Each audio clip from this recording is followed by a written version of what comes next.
Hello दोस्तों, मैं अंकुर शुक्ला एक बार फिर से आप लोगों के सामने आ चुका हूं एक बहुत ही बेहतरीन वीडियो लेकर के। ये वास्तव में कहने की नहीं, ये वास्तव में बहुत ही बेहतरीन वीडियो होने वाली है, क्योंकि इस वीडियो के अंदर पूरे कक्षा 10 में जितना भी केमिस्ट्री का जो भी एक बेसिक नीड है, जो भी आपको चाहिए, कैसे कहते हैं ना कि एक वार्म अप रिवीजन टाइप का, कि एक ऐसा जैसे कहते हैं खाना खूब बढ़िया रखा हो और खाना में गलती से वो क्या कहा था राजेश वाला जलजीरा थोड़ी सी दाल और सब्जी थोड़ी डाल दो, फिर देखो कितना मजा, मारतन चूरन थोड़ी डाल दो, फिर देखो मजा कितना। तो उसी तरह ये वीडियो आपके पूरे कक्षा 10 के तैयारी के लिए इतनी खास होने वाली है, केमिस्ट्री के लिए इतनी खास होने वाली है कि 5 मिनट 6 मिनट की वीडियो आपका पूरा केमिस्ट्री के कॉन्सेप्ट में एकदम रिवीजन ला देगी, एकदम जैसे कहते हैं ना कि जोश ला देगी। तो चलो शुरू करते हैं। इसमें समझना क्या है आज की क्लास में, एकदम बेसिक से बता रहा हूं, छोटी छोटी चीजें। सबसे पहली चीजें सुनो। पहली चीज क्या है कि ये 4 चीजें 5 चीजें लिख रहा हूं, एकदम ध्यान समझ लो, इनको रट लो। एक चीज सुनो, आज की क्लास में कोई टॉपिक पढ़ाने नहीं आया हूं। आज की क्लास में आपको कोई टॉपिक नहीं बताऊंगी, सब टॉपिक एक बार नहीं कई बार बता चुका हूं, लिखा भी चुका हूं, आपको इसकी वीडियो भी मिल जाएगी।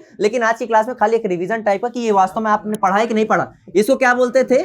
Single bond, double bond, triple bond. Last में लगाते हैं एन, लास्ट में लगाते हैं इन और लास्ट में लगाते हैं आइन। ये चीज समझो। यहाँ पे क्या है फिर से समझिएगा। यहाँ पे इसका फार्मूला क्या होता है? CnH2n plus 2 CnH2n CnH2n minus का 2। ये n क्या है? n का मतलब क्या होता है कि किसी भी संरचना में जितने कार्बनों की संख्या होगी, किसी भी संरचना में जितने कार्बनों की संख्या होगी वही को हम यहाँ पे रख देंगे। हमने आपसे कहा कि एक काम करिए, आपको क्या बनाना है, जैसे कि मैंने यहाँ पे लिख भी दिया साइड में, मैंने लिखा कि एक कार्बन को बोलते हैं मेथ, क्या बोलते हैं? 2 को बोलते हैं एथ, 3 को बोलते हैं प्रॉप, 4 को ब्यूट, 5 को पेंट। बस हो गया। बाकी आगे भी हैं लेकिन 5 तक अभी देखो। हाँ 10 तक होते हैं। पेंट है, हेक्स है, हेप्ट है, ऑक्ट है, नॉन हेडेक है, अनडेक है। अब देखो जैसे कि मान लो हमने यहाँ पे ले लिया n बराबर 3। कौन सा कार्बन? 3। तो यहाँ पे जहां जहां n होगा वहां हम कितना रख देंगे? 3। अब जैसे मान लो आपको क्या बनाना, हमने कहा एल्कीन बनाओ। एल्कीन बनाने के लिए यहाँ क्या रखोगे? n की जगह में 3। तो C 3 और H 2 3 6। अब सुनो यहाँ पे ध्यान से, कितना रखे? C3H 6। किस में रखे? एल्कीन में। तो अब ध्यान से सुनना, 3 कार्बन वालों को क्या बोलते? प्रॉप। और तुमने एल्कीन का बनाया तो अंतिम में क्या लगाओगे? इन। तो प्रॉप प्लस इन बराबर क्या हो जाएगा? प्रोपीन। ये आपका था क्या कॉन्सेप्ट? एल्केन एल्कीन एल्काइन में n बराबर आपको दिया रहेगा, आपको लिखना। मेन इसमें कहां फंसता है कि आपको जब संरचना बनाने आए तो इसको आप एक स्क्रीनशॉट लो, इसको मैं हटाने जा रहा हूं, संरचना आपको दिखाने जा रहा हूं। इधर देखना, जैसे कि मान लीजिए आप संरचना की बात करते हैं कि आपसे मैंने कहा एक काम कीजिए, n बराबर आपको लेना है 4 और n बराबर 4 लेकर के आपको बनाना है एल्काइन। क्या बनाना है? एल्काइन की संरचना। तो आपने कहा सर एल्काइन का फार्मूला होता है CnH2n माइनस का 2 और एल्काइन में लगता है ट्रिपल बॉन्ड। कितना लगता है? ट्रिपल। तो यहाँ n बराबर कितना रखना है? C4H। 2 चौको 8 में से 2 गया। ये हमारा बन गया सूत्र। कार्बन कितने दिख रहे हैं?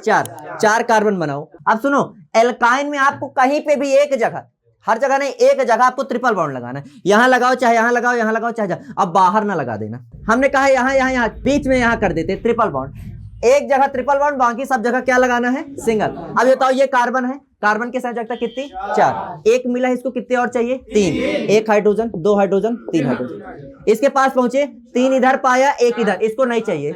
इसके पास 3 इधर, 1 इधर, इसको भी नहीं। इसका 1 3।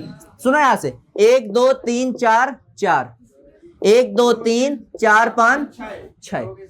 ये तुम्हारी क्या हो गई? संरचना। नोट कर लीजिए। अब इसका नाम क्या होगा? 4 को क्या बोलते हैं? ब्यूट। और इसमें क्या लगाते हैं? आयन, तो ब्यूटाइन। अब सुनो, जैसे कि एक शब्द होता है साइक्लो। साइक्लो मतलब होता है चक्रवात।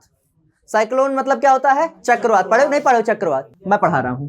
अंगूठी जानते हो, चूड़ी जानते हो, व्रत जानते हो। तो जब एक गोलाकार का, इसको हम लोग बोलते हैं एक चैन के फॉर्म में। जो भी मैंने बनाया था एक सीधी चैन के फॉर्म में थी कि नहीं थी? इसी को ऐसे अगर मैं ऐसे बना दूं, ऐसे बनाने मतलब गोलाई से, तो उसको हम लोग बोल देते हैं साइक्लो। क्या बोल देते हैं? साइक्लो। जैसे कि मैंने आपसे कहा पेंटेन बनाओ। क्या बनाओ? पेंटेन। तो पेंटेन आप लोग खट से बना दोगे, सूत्र में रखोगे, ऐसे सीधे सीधे बना दोगे जैसे भी मैंने बनाया। लेकिन मैंने आपसे कहा साइक्लो बनाओ। कि कैसा बनाओ? जब भी साइक्लो का केस आए तो हर बार जब 2 हाइड्रोजन कम हो जा रहे थे, तो इसलिए जो 2 हाइड्रोजन कम हो जा रहे थे हमने क्या किया? इसका सूत्र से हटा दिया। ये सूत्र पढ़ते थे तो बार बार 2 हाइड्रोजन क्या हो जा रहे थे? कम हो जा रहे थे। इसलिए यहां से 2 हमने क्या कर दिया? कम कर दिया। अब सूत्र फाइनली क्या बनेगा? CnH2n। अब देखो 5 कार्बन है, साइक्लोपेंटेन है। तुम यहां खट से क्या किए? 5 कार्बन। देखो 5 कार्बन रखोगे कितना आएगा? C5 H, 2 पंचे। अभी जो हमने एक स्ट्रक्चर बनाया था, आप स्ट्रक्चर इसका बनाओ, खट से गिनोगे 10 हाइड्रोजन से ना कम निकलेगा ना हाइड्रोजन से ज्यादा निकलेगा, चाहे बना लो। एक शॉर्ट में 5 से 6 फार्मूले पढ़ लो। बिरंजक चूर्ण, धावन सोडा, खाने का soda, plaster of Paris, gypsum. अब सुनो इधर सुनो। बिरंजक चूर्ण का फार्मूला होता है CaOCl2। इसका होता है धावन सोडे का Na2CO3.10H2O। इसका फार्मूला होता है NaHCO3। इसका सूत्र होता है CaSO4.1/2। जिप्सम का होता है CaSO4.2H2O। जिप्सम से ही प्लास्टर ऑफ पेरिस बनाया जाता है, ठीक है, जिप्सम से ही। जब जिप्सम को गर्म किया जाता है तो इसके वाटर मॉलिक्यूल टूट जाते हैं। ये पांचों फार्मूले हैं, इनको याद कर लो, पेपर में केमिस्ट्री में फार्मूले जरूर पूछे जाएंगे। बिरंजक चूर्ण का सूत्र क्या होता है? रासायनिक सूत्र है, ठीक है ना। ये धावन सोडे का है, ये खाने का सोडे का है, प्लास्टर ऑफ पेरिस। ये तुम्हारा किसका सूत्र है? जिप्सम का। जल्दी से नोट कीजिए, स्क्रीनशॉट लीजिए, हटा रहे हैं। इलेक्ट्रॉनिक डॉट संरचना, एक बार इसको बता भी चुके हैं। इसमें सबसे मेन सुनो, लुईस संरचना। लुईस संरचना का अर्थ क्या होता है? परीक्षा में आ जाता है, लुईस संरचना बनाओ। लुईस साहब बहुत छोटी बात ये कहते, कोई भी आप एलिमेंट ले लो। आपने एलिमेंट ले लिया सोडियम, क्या ले लिया? सोडियम। सोडियम के बाह्य कक्ष में जितने भी एलिमेंट सॉरी जितने भी इलेक्ट्रॉन हो, उनको डॉट से आपको क्या कर देना? रिप्रेजेंट कर देना। ये हो गया इसका लुईस संरचना। सोडियम के बाह्य कक्ष में कितना इलेक्ट्रॉन होता है? 1 भाई 2 8 1। बाह्य कक्ष में कितने इलेक्ट्रॉन है? एक बिंदी बना दी है, ये इसका क्या हो गया? लुईस संरचना। क्लोरीन देखा, क्लोरीन में बाह्य कक्ष में कितने होते हैं? 2 8 7। आपने क्या बनाया? 1 2 3 4 5 6 7। ये क्या हो गया? क्लोरीन का। ये किसका हो गया? क्लोरीन का कंप्लीट। हाँ, आपको मैग्नीशियम का बनाना है। मैग्नीशियम का होता है 2 8 2 1 2। ये बन गया आंसर। क्या? जब लुईस संरचना बोले और जब इलेक्ट्रॉनिक डॉट संरचना, तो आपको तो मैं इसको बता चुका हूं कि कार्बन डाइऑक्साइड है, बीच में कार्बन बनाओ, इधर ऑक्सीजन, कैसे बनाना है गोला वाला, उसको तो मैं बता चुका हूं। जो लुईस संरचना की बात है, तो लुईस संरचना में खाली आपको क्या करना है कि बाह्य कक्ष के इलेक्ट्रॉनों को उनके बाहर दर्शा देना है। ये आपकी हो गई लुईस संरचना। आपको क्या करना है? कुछ चीजें बता दे रहा हूं परीक्षा में आपको। उदासीनीकरण अभिक्रिया पढ़ लो। आपको क्या है, पहले जो पिछली वीडियो आप मेरी आने वाली है, आप देख सकते हो एक वीडियो जिसमें आप क्या है संतुलित रासायनिक समीकरण, उसको आप अच्छे समझ लो।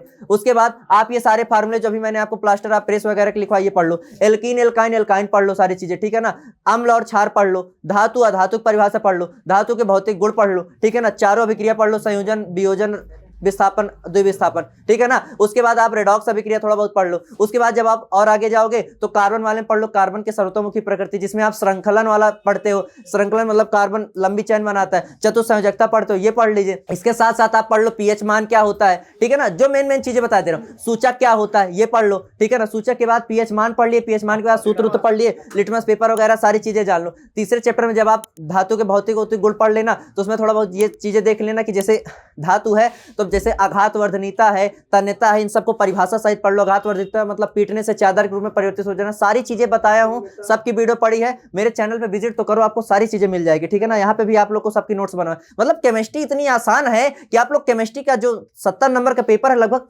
24 से 25 नंबर की केमिस्ट्री भी आएगी। तो 24 से 25 नंबर आप आराम से 22-23 नंबर लिख के आराम से ला सकते हो केमिस्ट्री में।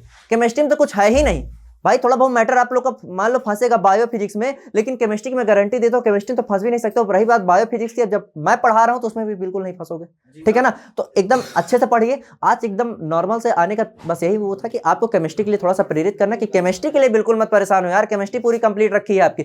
जो भी दिक्कत हो आप मुझे बताओ। कोई आप कक्षा 10 का कोई भी टॉपिक अगर आपको कक्षा 10 12 का परेशान कर रहा हो, मुझे बताओ, मैं उसको एकदम अच्छे से कंप्लीट आपको सोल्यूशन दूंगा, ठीक है। चलिए मिलते हैं अगले वीडियो।